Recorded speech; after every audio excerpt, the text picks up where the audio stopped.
for the LA story. You know, it's autumn, and I don't know how you spent the summer, but I can tell you that I didn't eat as well as I probably should have. I mean, I tried to do the best I could with fruits and vegetables and things like that, but then there's always the parties and the cocktails and the this and the that kind of destroy all the progress that I made in terms of eating healthy. Well, we have Dr. Melina Jampolis, who's on the phone with us. She's an expert on superfoods and board-certified nutrition specialist, and just going to give us all kinds of ideas about what you should be eating, what you could be eating, how to improve your diet. So how are you today, Dr. Melina? I'm fantastic. Thank you so much for having me. Oh, I'm very glad to have you because this is a really hot topic. People don't understand quite how to put it all together in terms of foods. They think that they don't understand the difference between processed foods and what to look at on labels. They don't understand what they should be eating and not eating because all fats are not equal. Yeah, no, that's an excellent point. Yeah, I think people make it too complicated. It doesn't have to be that challenging, and especially when it comes to superfoods. So in my opinion, the definition of superfoods is foods that have super nutrients. So these are nutrients that are just beyond basic calories or carbs or vitamins and minerals. Polyphenols are a great example of this. These are plant-based nutrients that are found in brightly colored fruits and vegetables, red wine, green tea, and even dark chocolate. And you can also find them in spices, which many people don't realize. So things like turmeric and curry powder are great for your brain. Cinnamon is good for your blood sugar.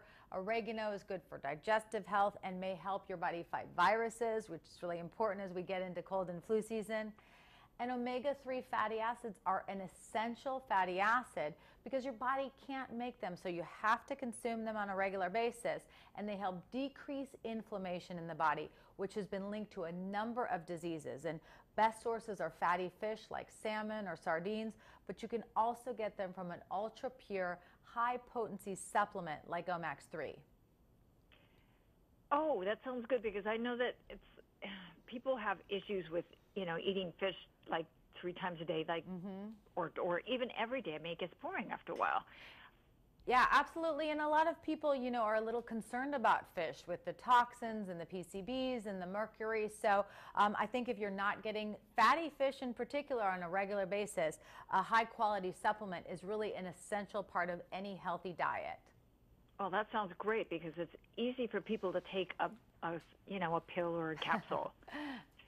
Absolutely, but when it comes to the polyphenols, I don't recommend taking them in pill or capsule form. What we know is that they're really best from food form because we don't know the complex interaction with different vitamins and minerals and all the different types that exist and in what concentration. So whole food when it comes to polyphenols, a supplement is okay for the majority of us who don't get enough fatty fish every week.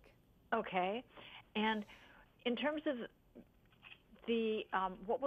when people understand superfoods, they don't understand what it will do for their skin and for their appearance, not just their brain. Although I was really surprised to hear about the way that spices did something because I had no clue about that one. Yeah, decreasing inflammation in general in your body, which is something that all of these superfoods do, can really help with head to toe wellness and also the appearance of your skin. One of the things that damages your skin the most is UV radiation, and both omega-3 fatty acids and many of the polyphenol-rich foods and spices can protect against UV radiation. So they really protect you from the damaging effects of the sun and can help you look and feel younger. Oh, that's great. So it's not just sunblocks, it's what you take in. Absolutely. I mean, beauty from the inside out is really, there's nothing truer than in the case of superfoods and super nutrients. Okay, and then how can we mix this up? Because people, as we go into fall, some of these foods are not going to be available. Are frozen foods a version that people can use? Or, I'm wondering about the difference between canned and frozen. Well, canned I'm not as big of a fan of, but definitely with the frozen produce, that's a great option. And in many cases, when they're out of season, it's a better option because they're flash frozen at the peak of ripeness when their nutrients are the most dense. So frozen is a great option in the fall. Obviously things like green tea, dark chocolate, and red wine you can have year round. And fall and winter are a great time to integrate more spices into your cooking. So adding things like turmeric to sauces and chilies and stews can bump up the health benefits without a lot of extra time or money. And of course, taking supplements year-round is really important. You have to be consistent with these things to really get the optimal health benefits.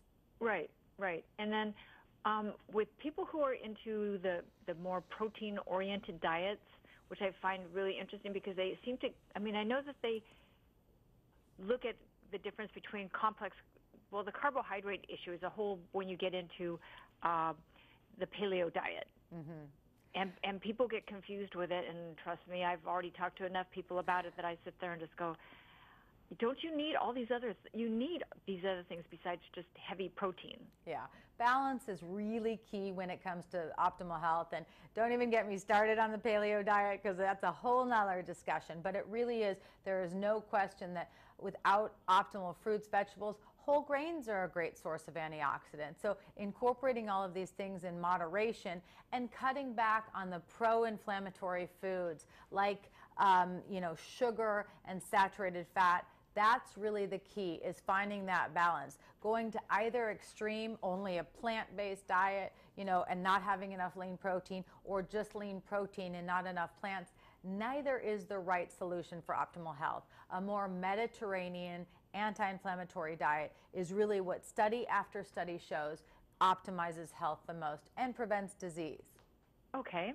Now, I understand you have a book.